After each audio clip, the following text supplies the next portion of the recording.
नमस्कार, बहुत स्वागत है आपका। आप देख रहे हैं यूपी मांगे उत्तर। आपके साथ मैं हूं राम मोहन शर्मा और यूपी मांगे उत्तर में आज बात करेंगे कास्ट पॉलिटिक्स की। उत्तर प्रदेश में आपके फोन पर एक फोन कभी भी आ सकता है। इस फोन के जरिए आपसे उत्तर प्रदेश की राजनीति पर सवाल किया जाएगा। सवाल में जाति की सच्चाई जानना मकसद है या नहीं, यह तो अभी पता नहीं चल पाया है, लेकिन इस पर एफआईआर दर्ज होते ही एक बात बिल्कुल साफ हो गई कि यह सर्वे आम आदमी पार्टी करवा रही है। वो आम आदमी पार्टी जो उत्तर प्रदेश में अपने लिए राजनीति की बिसात बिछाने में जुटी है। जनता को तो लगा होगा कि एक नई पार्टी आ रही है तो विपक्ष में एक और विकल्प खड़ा हो जाएगा, एक विकल्प खुल जाएगा, बात कुछ लीक से हटकर होने लगेगी। लेकिन आम आदमी पार्टी का शुरुआती दाव तो जाति की राजनीति का ही निकला है, वो भी ऐसा जिसमें वो समाजवादी पार्टी और बीएसपी को भी पीछे छोड़ने की होड़ में दिखाई दे रही है। तब सवाल यह है कि इस दौर में जब समस्याएं एक नहीं है हजार हैं, तब भी जाति की बात क्यों हो रही है, चर्चा करेंगे। लेकिन पहले एक रिपोर्ट आपको दिखाते हैं। यूपी में लौट रही है जाति की राजनीति। बातें विकास की, काम समाज बांटने का। आपकी डर्टी पॉलिटिक्स। उत्तर प्रदेश आबादी के लिहाज से सबसे बड़ा प्रदेश है। इतनी बड़ी आबादी के पास अपनी समस्याएं भी हैं और उन दिक्कतों को लेकर अपनी राय भी। लेकिन लीक से हटकर राजनीति का दावा करने वाली आम आदमी पार्टी आजकल यूपी की जनता की राय ऐसे ले रही है। हम उत्तर प्रदेश की वर्तमान राजनीति पर एक सर्वे कर रहे हैं। सर्वे में दिया गया आपका जवाब गोपनीय रखा जाएगा।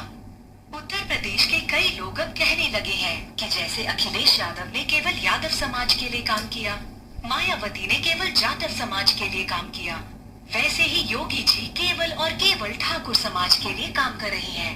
क्या आप इस बात से सहमत हैं? अगर आप सहमत हैं तो एक दबाएं, अगर आप सहमत नहीं हैं तो दो दबाएं। सुना आपने, सर्वे हो रहा है। सवाल न अपराध पर है, न रोजगार पर है, न कोरोना पर और न ही किसान पर। सवाल पूछा जा रहा है जाति पर। बीजेपी के लिए सवाल के साथ सपा और बीएसपी को जाति विशेष की पार्टी के तमगे का इनाम भी है। मामला सामने आने पर पुलिस ने जातिगत भावनाओं को भड़काने को लेकर आईटी एक्ट के तहत केस दर्ज कर लिया। केस दर्ज होने तक ये खबर नहीं थी कि सर्वे के पीछे कौन है, लेकिन एफआईआर होते ही आम आदमी पार्टी के यूपी प्रभारी संजय सिंह ने कबूल किया कि सर्वे वो करवा रहे हैं। मामले पर कांग्रेस ने जांच के बाद कार्रवाई की मांग उठाई तो बीजेपी ने कहा कि जवाब जनता देगी।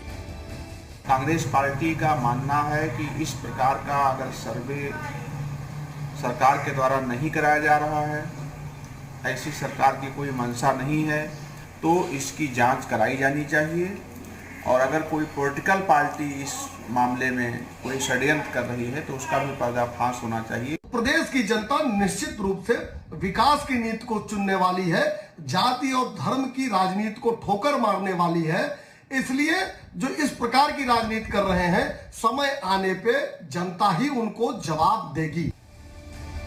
तो अब सवाल यह है कि इस सर्वे का मकसद क्या है और सर्वे कितना विश्वसनीय है। सवाल यह भी, क्या आम आदमी पार्टी की दिलचस्पी विकास से ज्यादा जाति की राजनीति में है? आपको कोरोना के दौर में समस्याओं से ज्यादा समाज में जाति का जहर घोलना जरूरी क्यों लगा? और सबसे बड़ा सवाल ये भी कि आम आदमी पार्टी अगर सर्वे करा रही है तो सर्वे में अपना नाम क्यों छुपा रही है? अगर एफआईआर ना होती तो आप बेनकाब न होते। ब्यूरो रिपोर्ट, जी मीडिया।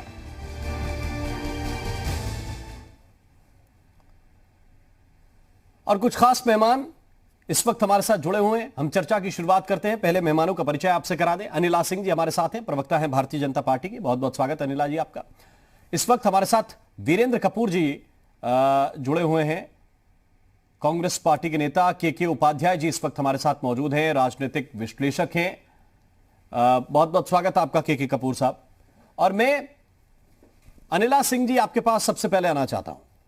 ये जो फोन कॉल्स आ रहे हैं, इन फोन कॉल्स के बाद एक चीज संजय सिंह दावा करने की कोशिश कर रहे हैं कि उत्तर प्रदेश की सरकार जातिवादी है। ये तो वो दावा करने वाले थे कि हम विकास की बात करते हैं, हमारा पैमाना विकास का है, हम लीग से हटकर राजनीति करने आए हैं।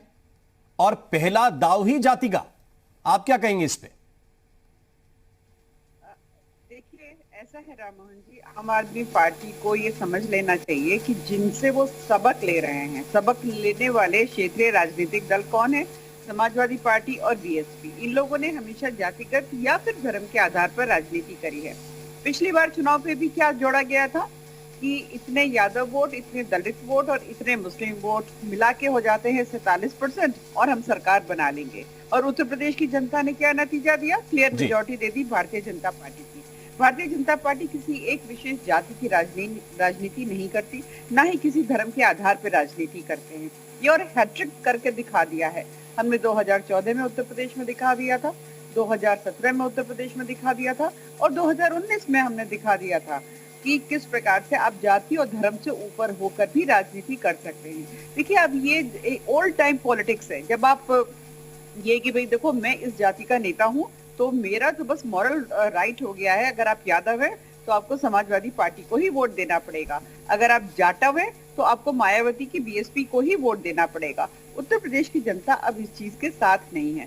फिर भी आम आदमी पार्टी के जो वहां पर नुमाइंदे भेजे गए हैं, जो हमेशा बड़े प्राउडली बताते हैं, बड़े गर्व से बताते हैं, मेरे ऊपर इतनी सारी एफआईआर हो गई हैं, इस तरीके की राजनीतिक मैं कहूंगी कि एक जाति को लेकर एक राजनीतिक जो द्वेष फैलाना चाहते हैं, समाज को भी बांटना चाहते हैं, ये उत्तर प्रदेश के लिए अच्छा नहीं है।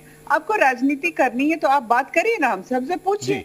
आप पूछिए कि अपराध के ऊपर पूछिए, आप पूछिए किसानों के लिए क्या कर रहे हैं, महिलाओं के लिए क्या कर रहे हैं, युवाओं के लिए क्या कर रहे हैं। आप विकास की बात करिए और हम आपको उत्तर देंगे। आप विपक्ष की राजनीति करना चाहते हैं तो विपक्ष का पूरा अधिकार है कि खूब पूछे सत्ताधारी सरकार से। पर आप ये कहोगे फोन कर करके कि ये जो योगी आदित्यनाथ जी है, क्या ये ठाकुर की राजनीति करते हैं? तो मैं अपनी एक बात कहकर अपनी बात को खत्म करूंगी यहाँ पे राधा मोहन जी, क्योंकि योगी आदित्यनाथ जी एक साधु हैं, एक संत हैं। तो जाति ना पूछो साधु की, पूछ लीजिए ज्ञान, मोल करो तलवार का, पड़ा रहने दो म्यान। तो यहाँ पर जो साधु है उसका सम्मान करिए। मुझे मालूम है आपको एक धर्म विशेष की राजनीति करना बहुत अच्छा लगता है, परंतु संतों का इस प्रकार से अपमान मत करिए कि उनको जाति में बांट दें आप। ठीक है। नृपेंद्र सिंह जी हमारे साथ जुड़े हुए हैं कांग्रेस पार्टी की ओर से। नृपेंद्र जी, बहुत बहुत स्वागत है आपका। लेकिन पहले प्रश्न में के उपाध्याय जी आपसे करना चाहता हूं। नमस्कार सर।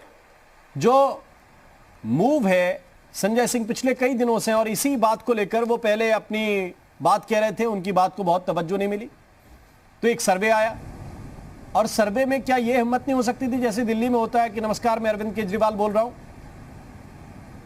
ये क्या संजय सिंह नहीं बोल सकते हैं कि मैं संजय सिंह बोल रहा हूं, आपको लगता है कि जातिगत पॉलिटिक्स हो रही है कि नहीं हो रही है? जो भी सवाल उनके, सर्वे कर रहे हैं कि हम राजनीति पे सर्वे कर रहे हैं। अपना नाम लेने से हिचक क्या है? और जब एफआईआर हो जाती है तो कहते हैं कि हमारे ऊपर एफआईआर करा दी। जी जी जी, उपाध्याय जी, आवाज मिल रही है आपको? मेरी आवाज मिल रही है आपको? हाँ, क्लियर है सर। हाँ, मैं ये कहना चाहता हूं कि ये फोन मेरे पास भी आया था और फिर मैंने इसको ट्रू कॉलर पे चेक किया तो उसमें नीचे लिखा हुआ है बीजेपी प्रचार। अच्छा, अब अगर ये आम आदमी पार्टी करवा रही है तो उसके नीचे बीजेपी प्रचार क्यों लिखा हुआ है? यानी ये पूरी तरीके से फर्जी तरीके से अगर आम आदमी पार्टी इसको करवा रही है। दूसरी बात, रहा सवाल जातिगत राजनीति को लेकर के, तो जातिगत राजनीति को लेकर के जातिगत राजनीति होती है, लेकिन इस तरह के सर्वे तो सच में वैमनस्यता फैलाने के, राग द्वेष फैलाने के उद्देश्य से कर रहे हैं। और एक ऐसी पार्टी अगर इस सर्वे को करवा रही है जो आंदोलन से उपजी है, जो युवाओं के आंदोलन से उपजी है, जो भ्रष्टाचार के खिलाफ आंदोलन से उपजी है, जिसका उद्देश्य था जाति विहीन, जातिगत राजनीति से दूर वो राजनीति करेंगे, एक साफ सुथरी स्वच्छ राजनीति करेंगे। लेकिन जिस प्रकार से अगर वो उनके खिलाफ एफआईआर हुई है जैसा आपने बताया, और अगर उस तरह की राजनीति कर रहे हैं तो ये राजनीति सच में निंदनीय है। और इसमें वो नाम लेते हैं, अपना नाम देते हैं कि हम करवा रहे हैं, तब भी ये गलत है। ये इस तरह के सर्वे होने ही नहीं चाहिए।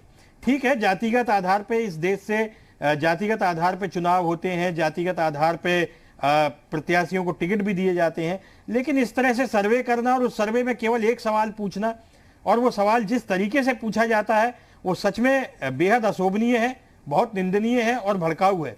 ये इस प्रदेश के लिए और इस देश के लिए, क्योंकि अगर ये कि एक बार ये परंपरा शुरू हो गई तो ये आगे फिर चलती चली जाएगी। फिर हर राजनीतिक दल अपने अपने हिसाब से इस तरह के सर्वे करेगा, जनता भ्रमित होगी और जनता के बीच में जो जातिगत भावनाएं हैं वो और उभर के सामने आएंगी। उपाध्याय जी, जैसे मैंने कहा भी शुरू में कि स्पेस उन्हें नहीं मिल रहा था, वो काफी दिनों से उत्तर प्रदेश में सक्रिय हैं और ये कोशिश कर रहे हैं कि इसी ब्राह्मण ठाकुर पॉलिटिक्स पे बात करें, जो राजनीति का मंच समाजवादी पार्टी भी उसको बनाना चाहती है। बीएसपी के अध्यक्ष ने भी वो बात कही कि हम परशुराम जी की बहुत ऊंची मूर्ति बनाएंगे, सपा से ऊंची होगी, उनसे बड़ी होगी। और जब ये नहीं हुआ तो फिर एक फोन कॉल आना शुरू हो गया, और आप ये बता रहे हैं ये हमारे लिए बहुत चौंकाने वाला है कि उसे जब ऐप पे चेक करिए तो लगेगा कि बीजेपी का प्रचार है। नृपेंद्र सिंह जी, ये किस तरह की राजनीति उत्तर प्रदेश में शुरू हो रही? जी बिल्कुल, जिसमें दो पार्टियों को तमगे दिए जा रहे हैं कि बीएसपी फला लोगों की पार्टी है, एसपी फला लोगों की पार्टी है, और बीजेपी है कि नहीं है ये सवाल है। और अगर है या नहीं है, इससे आपको क्या फायदा होने वाला है? आम आदमी पार्टी को क्या साबित करना चाहते हैं ये लोग? नहीं, विखंडन किसी भी हम कांग्रेस किसी भी ऐसे विखंडनकारी षड्यंत्र का वह पूर्णतः मुखालफत करती है जिसमें कि इस तरह की घटिया और अलोकतांत्रिक स्तर की जो बातें हैं या समाज को बांटने वाली जो बातें की जाती हैं या ऐसे किसी सर्वे के द्वारा जो समाज को बांटने का जो कार्य किया जा रहा है, बिल्कुल हम इसका सख्त मुखालफत करते हैं। क्योंकि यह देश सबका है और राजनीति करनी है तो सबके लिए करिए। समाज को बांट करके अगर आप राजनीति करना चाहते हैं तो निश्चित रूप से राजनीति नहीं कर रहे हैं, बल्कि हमारे देश को, हमारे देश के लोकतंत्र को कमजोर करना चाहते हैं। बिल्कुल हम इस बात का मुखालफत करते हैं और निंदनीय है ऐसे किसी भी प्रयास को, ऐसे किसी भी षड्यंत्र को तत्काल प्रभाव से रोकना चाहिए और जो भी इसके लिए प्रभावी हैं, जो भी इसके लिए दोषी हैं, उनके ऊपर सख्त कार्रवाई की जानी चाहिए। वो तो कह रहे हैं कि दमन करवा रहे हैं नृपेंद्र जी, वो कह रहे हैं हमारा दमन कर रहे हैं और एफआईआर कर लें हमारे खिलाफ।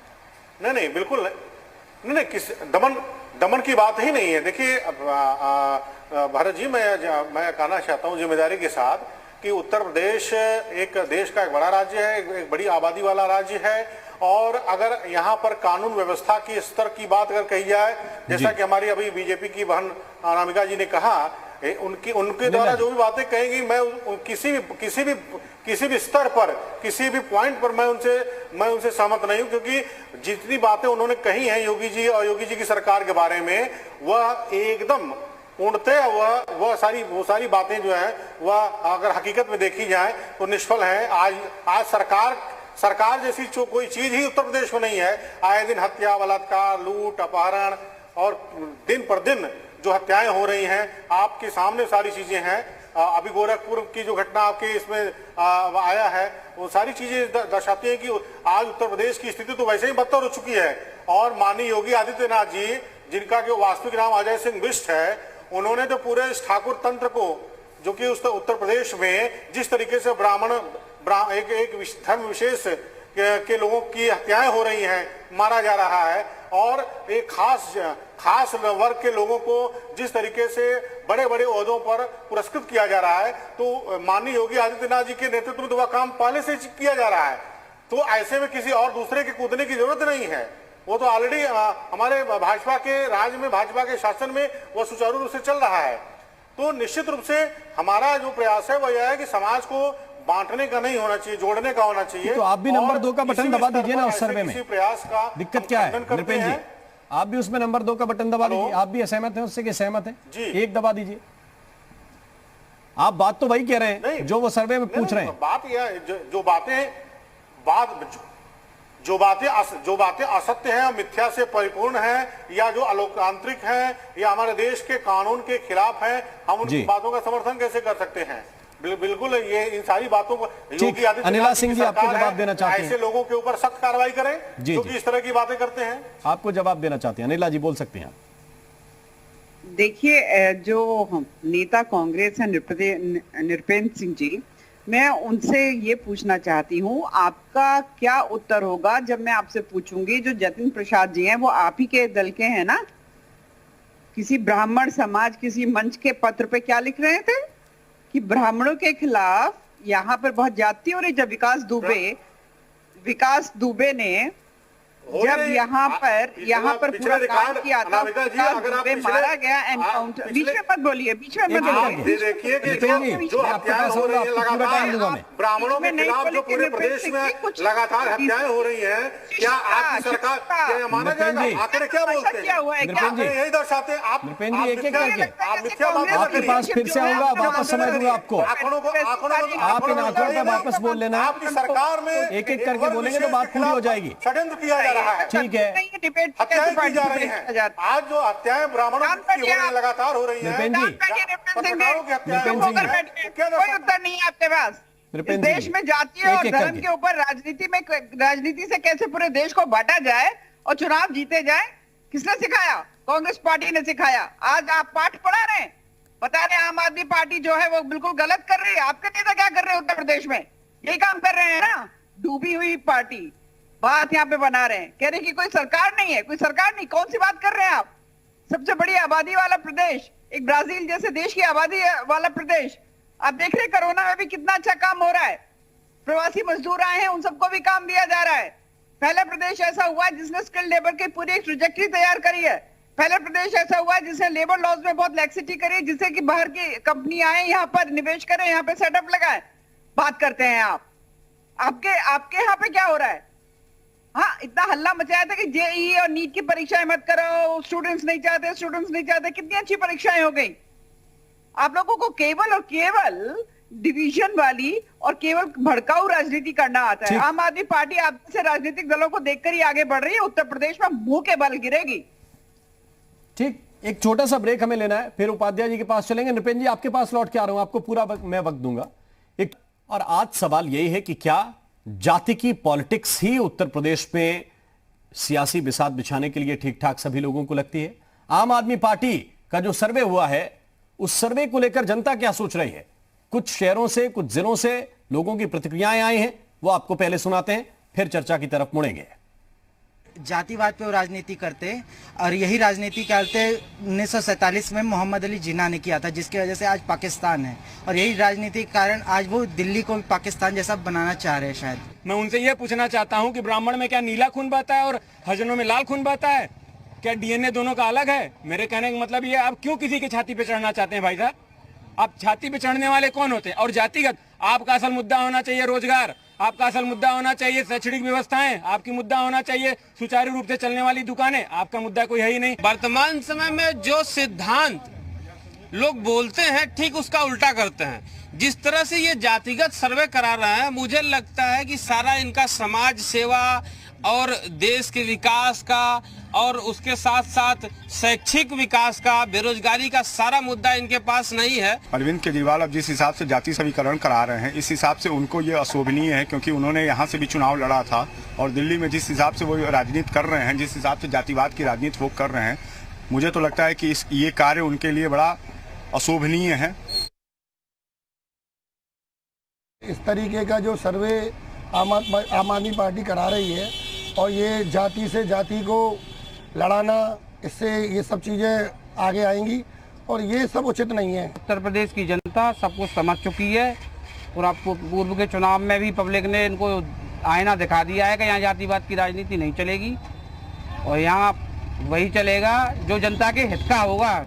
आम आदमी जो सर्वे करा रही है, ये जातिगत बढ़ावा है, आपस में फूट डालना है और इससे समाज में घृणा फैलेगी और ये बिल्कुल निंदनीय है। आम आदमी पार्टी की तो राजनीति अब पूरा देश जान चुका है। ये केवल और केवल जो देश इस समय आगे बढ़ रहा है, विश्वगुरु की तरफ आगे बढ़ रहा है, उसको ताकत को कमजोर करने की एक साजिश आम आदमी पार्टी की है। जातिगत नाम पर अगर देश को बांटने की बात है, जहर फैलाना के ज़्यादा और कुछ नहीं है। मेरा मानना है कि अभी फिलहाल में इसको जातिवाद के विपक्ष को हटा के दूसरे तरीके से है तो हमारा देश आगे बहुत बढ़ सकता है। सरकार पूरी तरह से अपने काम को बखूबी निभा रही है, तो ये तो गलत है। ये तो विपक्ष का एक तरह का नया वो हो गया। मैं तो पूर्ण रूप से बहिष्कार करूंगा इसको, बिल्कुल गलत है। ये आपस में मतभेद नहीं होना चाहिए इस चीज़ का। मेरे ख्याल से मनुष्य को मनुष्य ही रहने देना चाहिए, क्योंकि जातियों में नहीं बांटना चाहिए। ये कोरोना काल में तो ये सर्वे कराना ही बिल्कुल गलत है, क्योंकि इससे एक तो कोरोना से अपना देश जूझ रहा है, दूसरा फिर जातिवाद से जूझे। कश्मीर से कन्याकुमारी तक पूरा भारतवर्ष एक है। आम आदमी पार्टी के जो ये कृत्य करा रहे हैं उन्हें उनकी करीबी सजा मिलेगी। किसी भी पार्टी को जातिगत सर्वे नहीं कराना चाहिए। इससे जो आमजन लोग हैं वो एक दूसरे के प्रति बड़े हीन भावना से देखते हैं। तो ये कुछ शहरों के कुछ लोग हैं। आप ज्यादातर लोगों से उत्तर प्रदेश में पूछेंगे तो वो यही कहेंगे कि ये जातिगत पॉलिटिक्स अच्छी बात नहीं है, और बार बार इस तरीके का फोन आता है तो फिर वैसे ही लोग बहुत सारे फोन कॉल से पहले इरिटेट होते हैं। एक और उसमें श्रृंखला में जुड़ रहा है। समाजवादी पार्टी के प्रवक्ता अब्दुल हफीज गांधी साहब भी इस वक्त हमारे साथ जुड़ गए हैं। अब्दुल हफीज जी, उस सर्वे में एक सवाल, ये भी सवाल के साथ एक तरह से स्टेटमेंट दिया गया है और यह कहा गया है कि अखिलेश यादव सिर्फ यादवों के लिए काम करते थे, मायावती सिर्फ जाटवों के लिए काम करती थी। आप ऐसे सर्वे से सहमत हैं? होने चाहिए? देखिए, मैं समझता हूं कि इस तरह के सर्वे नहीं कराए जाने चाहिए, और सवाल पूछने से पहले जिस तरह की भूमिका बनाई गई है और जिस तरह से जातिगत आक्षेप लगाए गए हैं, हम इसकी निंदा करते हैं और हम इस तरह की राजनीति का समर्थन कभी भी नहीं कर सकते, क्योंकि समाजवादी पार्टी ने सर्व समाज की राजनीति की है। और हमारी सरकारों का आप कार्यकाल उठाकर देख लीजिए कि जितने भी विकास कार्य किए, चाहे वो इंफ्रास्ट्रक्चर डेवलपमेंट रहा हो, चाहे वो जो है रोजगार देने की प्रक्रिया रही हो, मेट्रो का डेवलपमेंट हो, एक्सप्रेसवे का डेवलपमेंट हो, या IT पार्क बनाना हो, या हमने वर्ल्ड क्लास का जो इकोना स्टेडियम है उत्तर प्रदेश के अंदर, लखनऊ के अंदर, वो बनाया हो, या इस तरह के और भी विकास कार्य देख लीजिए, वो सर्व समाज के लिए। 18 लाख लैपटॉप बांटे थे, जाति देखकर नहीं बांटे थे। 55 लाख महिलाओं को जो है पेंशन देने का काम किया। इसी तरह से यश भारती जो अवार्ड हम देते थे उसमें किसी जाति को देखकर नहीं देते थे, बल्कि मेरिट देखकर देते थे। माननीय अखिलेश यादव जी ने अपने मुख्यमंत्री काल में जितने विकास कार्य किए हैं, इस सरकार के पास 3.5 साल में दिखाने के लिए कुछ भी नहीं है। तो मैं समझता हूं कि जातिगत राजनीति नहीं होनी चाहिए। लेकिन दूसरा सच ये भी है कि यदि किसी को जाति के नाम पे भेदभाव होता है और उसी आधार पर अगर आप आवाज उठाते हैं तो इसे जातिगत आवाज उठाना नहीं कहेंगे। ये व्यवस्था हमारे संविधान में भी की गई है। एक छोटा सवाल और, अब्दुल जी, बात करना, अब्दुल जी, सामाजिक न्याय की बात करना या आरक्षण की बात करना, ये जातिगत चीज नहीं है। और आरक्षण और सामाजिक न्याय का हमेशा समाजवादी पार्टी ने समर्थन किया है। संजय सिंह को लग रहा है कि ये सरकार जो है वो ठाकुरों की सरकार है, ठाकुरों का काम करती है। संजय सिंह ये बताएंगे क्या कि उनका कितना हित हो गया, उनको कितने करोड़ के टेंडर मिल गए, उनको क्या क्या सुविधाएं मिल रही है योगी सरकार में? तो ये देखिए, संजय सिंह जी ने जो बात कही है वो गोरखपुर के MLA राधा मोहन अग्रवाल ने भी कही है। और उन्होंने कहा है कि एक खास जाति की सरकार चल रही है, जिसपे भारतीय जनता पार्टी ने उनको 7 दिन का नोटिस भी दिया है। तो FIR तो उनके खिलाफ भी बनती है। यदि वो कहते हैं कि एक खास जाति की सरकार चल रही है, तो राधा मोहन अग्रवाल पे भी जो बात संजय सिंह ने कही है, वही बात राधा मोहन अग्रवाल ने भी कही है। और दूसरा मैं आपको बताऊं कि इसमें 2 पहलू हैं अब्दुल साहब, इसमें 2 पहलू हैं जी। पहला पहलू यह है कि अब्दुल हफीज गांधी अगर ये आरोप लगाएं कि ये जातिवादी सरकार है तो इसको पॉलिटिकल आरोप माना जाएगा, और इस पर अगर FIR कराते हैं तो आप कह सकते हैं कि विपक्ष को बोलने नहीं दिया जा रहा है। एक फोन कॉल आ रहा है जो बता ही नहीं रहा है फोन कॉल में कि हम कौन है, हमारा सोर्स क्या है, हम किस लिए ये सर्वे कर रहे हैं, हमारी कोशिश क्या है, मकसद क्या है। और जब उस फोन कॉल पे एक FIR होती है तो संजय सिंह कहते हैं देखिए हमारे ऊपर FIR कर दी। ये पहले बताते ना कि ये संजय सिंह का फोन कॉल है, आम आदमी पार्टी का फोन कॉल है, आप अपनी राय दीजिए, तो आपसे फिर सीधे सवाल होते। मैं पहले ही कह चुका हूं कि इस तरह की ओछी राजनीति नहीं होनी चाहिए। इस तरह की जो बिल्कुल जातिगत राजनीति है वो नहीं होनी चाहिए, विकास की राजनीति होनी चाहिए। लेकिन दूसरा सच ये भी है कि जो ये मौजूदा सरकार है ये कहीं ना कहीं जाति देखकर काम कर रही है। आप जो है थानों में जो विराजमान लोग हैं उनकी लिस्ट उठाकर देख लीजिए, कौन IPS ऑफिसर के ट्रांसफर हो रहे हैं, किसकी पोस्टिंग हो रही है, IAS ऑफिसर कौन है, ये आप उठाकर देख लीजिए। यहाँ पर जो है वो जाति देखकर कार्रवाई की जाती है। 67 लाख रुपए CBI ने बरामद किए थे उनके पास से, अभय सिंह के यहाँ पर, उनको प्रतीक्षारत कर दिया गया। और अभी 2 IPS ऑफिसर्स पे, एक कोई दुबे साहब हैं और कोई यादव साहब हैं, उनको आप सस्पेंड कर देते हैं इल्जाम लगने पे। तो यहाँ जाति देखकर कार्रवाई होती है। दूसरा, इनके खुद के लोग इल्जाम लगा रहे हैं। अभी जो है देवमणि त्रिपाठी जो लंबुआ सुल्तानपुर से विधायक हैं भारतीय जनता पार्टी के, उन्होंने विधानसभा में एक सवाल लगाया था कि कितने ब्राह्मण समाज के लोगों के पास हथियार हैं, उनकी सुरक्षा के लिए क्या प्रावधान कर रही है। और सरकार ने ये आंकड़ा जो है डिस्ट्रिक्ट मजिस्ट्रेट से मांगा भी है, और कुछ डिस्ट्रिक्ट मजिस्ट्रेट ने ये आंकड़ा जो है सबमिट भी किया है। दूसरा, अगर आप देखें तो अभी जो फेक एनकाउंटर सरकार ने किए थे उसका एक जातिगत आंकड़ा सरकार ने दिया था। यदि विकास दुबे प्रकरण के बाद सरकार डरी हुई नहीं है तो ये आंकड़े जातिवार क्यों दिए गए? अपराधी तो अपराधी होता है, अपराधी की कौन सी जात होती है? और इसमें आप देखिए कि जब 2 मुख्यमंत्री बनाए गए थे तो उनकी जाति देखकर मुख्यमंत्री बनाए गए थे। दूसरा, 2014 के इलेक्शन में आप देखिए प्रधानमंत्री जी ने खुद कहा था कि मैं पिछड़ा समाज से आता हूं, यानी कि ओबीसी समाज से आता हूं, तो वहां पर कहीं ना कहीं जो है ओबीसी समाज के वोट लेने की कोशिश की गई थी। 2017 के इलेक्शन में बीजेपी ने जातिगत जो है वो सम्मेलन कराए थे, हलवाई समाज का सम्मेलन कराया था, कुशवाहा समाज का सम्मेलन कराया था। तो ये जातिगत राजनीति नहीं है। जब माननीय मुख्यमंत्री जी पर इस तरह के इल्जाम लगते हैं तो उसके पीछे कहीं ना कहीं तथ्य हैं, उसके पीछे कहीं ना कहीं इस तरह की चीजें हैं। माननीय मुख्यमंत्री जी पर इस तरह के इल्जाम लग रहे हैं। उत्तर प्रदेश में 22 दिन तक डीजीपी का पद खाली रहा था, उपाध्याय ओपी सिंह जी को लाना था। ओपी सिंह जी डिपुटेशन पर थे। क्या ये प्रक्रिया पहले नहीं शुरू की जा सकती थी? क्या और लोग नहीं थे? के उपाध्याय जी, बहुत सारी बातें हैं। ये भी आरोप है कि बीजेपी के अपने लोग आरोप लगाते हैं। कांग्रेस पार्टी की ओर से जितेंद्र प्रसाद झंडा बुलंद किए हुए हैं। अब्दुल हफीज गांधी भी वही भाषा बोल रहे हैं कि जातिगत आधार पे यहाँ पे वरीयता दी जा रही है।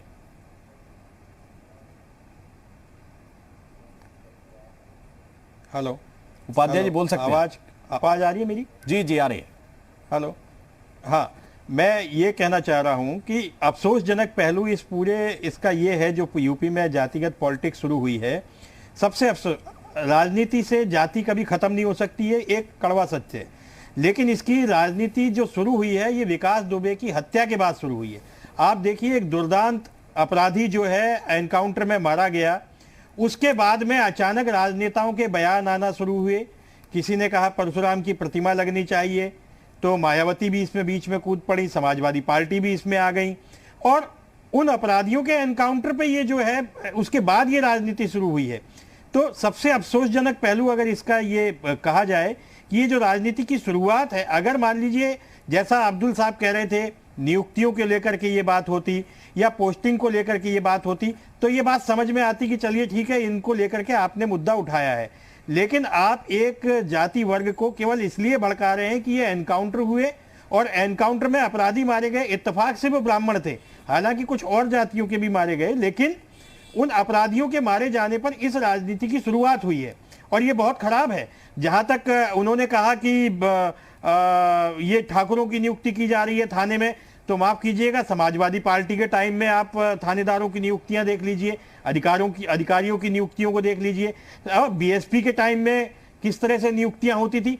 आज की तारीख में सबसे बड़ी बात यह है कि अगर राजनीतिक तौर पे इसका विश्लेषण किया जाए तो यहां पर मुख्यमंत्री योगी आदित्यनाथ अकेले नहीं है, उनके ऊपर बीजेपी है, उनके ऊपर अंकुश करने के लिए लोग हैं, लेकिन वो पार्टियां जो रीजनल पार्टियां हैं उनके परिवार मालिक हैं। तो वहां पर क्या है कि जो पार्टी का मुखिया जिस जाति का होता है उसी जाति की फिर राजनीति होने लगती है। ये यूपी का कड़वा सत्य है, इसको आप नकार नहीं सकते। लेकिन जिस तरह का ये सर्वे किया गया है और जिस एनकाउंटर के बाद में ये राजनीति शुरू हुई है, ये सच में निंदनीय है। अपराधी होता है, आदरणीय अब्दुल जी ने भी यही कहा कि अपराधी की कोई जाति नहीं होती, उनके एनकाउंटर पर सवाल नहीं उठने चाहिए थे।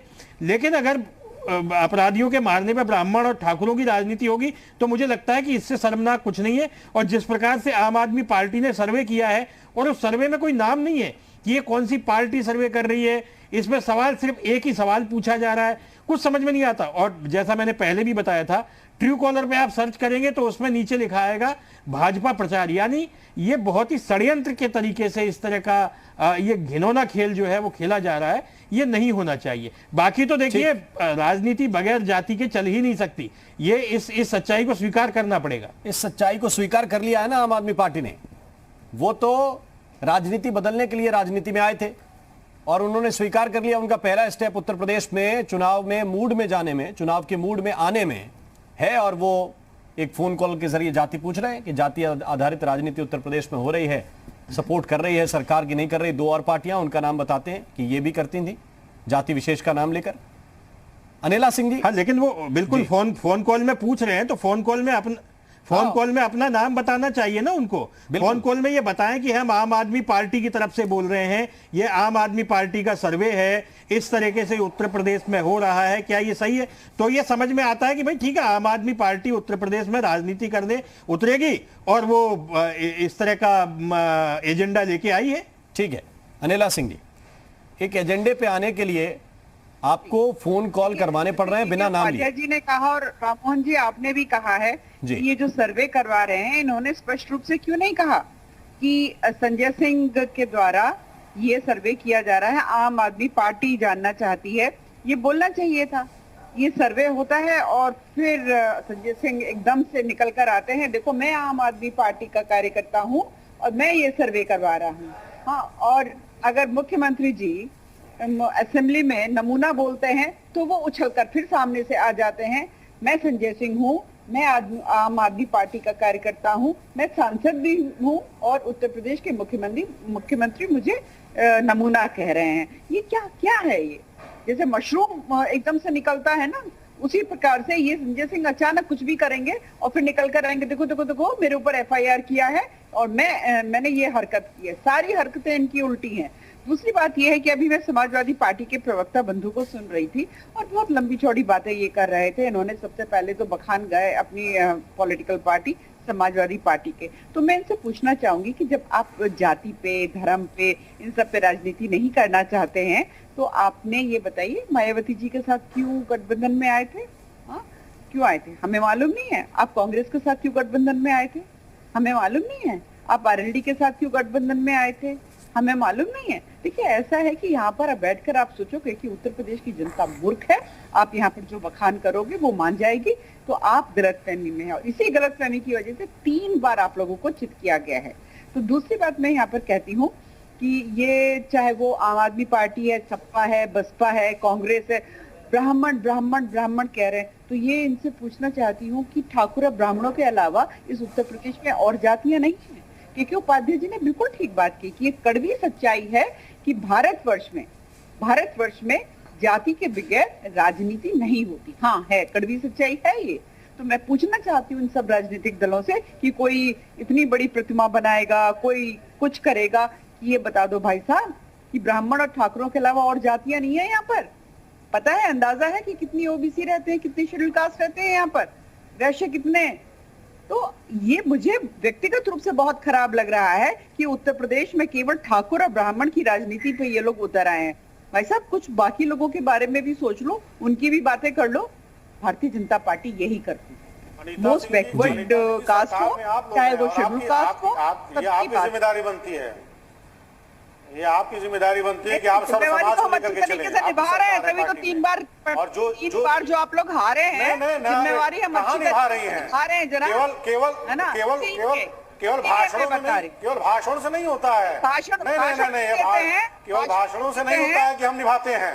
जो घटनाएं घट रही है उत्तर प्रदेश में, जंगल राज है, घोर जंगल राज है, कानून व्यवस्था ध्वस्त हो चुकी है, पुलिसिंग ध्वस्त हो चुकी है, आए दिन हत्याएं हो रही हैं। बनारस में भी, बनारस में तो डबल मर्डर हुआ है, लगातार हत्याएं हो रही है पूरे प्रदेश में। राजनीति जो है प्रदेश में लगातार हत्याएं हो रही हैं, महिलाओं के ऊपर अपराध हो रहा है और दलितों के ऊपर अपराध हो रहा है। और आप क्या बात कर रही हैं? क्या बात कर रही हैं? ये नृपेंद्र जी, आप ठीक कह रहे हैं कि सिर्फ भाषण से कुछ नहीं होता है, आप सरकार में है, लेकिन अगर भाषण लगातार हो रहे हैं, जनता उन भाषणों को पसंद कर रही है, उनके आधार पर वोट कर रही है, तो फिर विपक्ष को यह भी मानना चाहिए कि ये जनता को भाषण पसंद आ रहे हैं और भाषणों के पीछे का काम भी पसंद आ रहा है। तो या तो विपक्ष अपने भाषण बदले या फिर अपने काम करने का तरीका, 2 में से एक सच तो विपक्ष को भी स्वीकार करना पड़ेगा। बहुत बहुत शुक्रिया, बहुत बहुत धन्यवाद आप सभी मेहमानों का इस चर्चा में शरीक होने के लिए। और इसी के साथ यूपी मांगे उत्तर में अभी के लिए बस इतना ही। नमस्कार।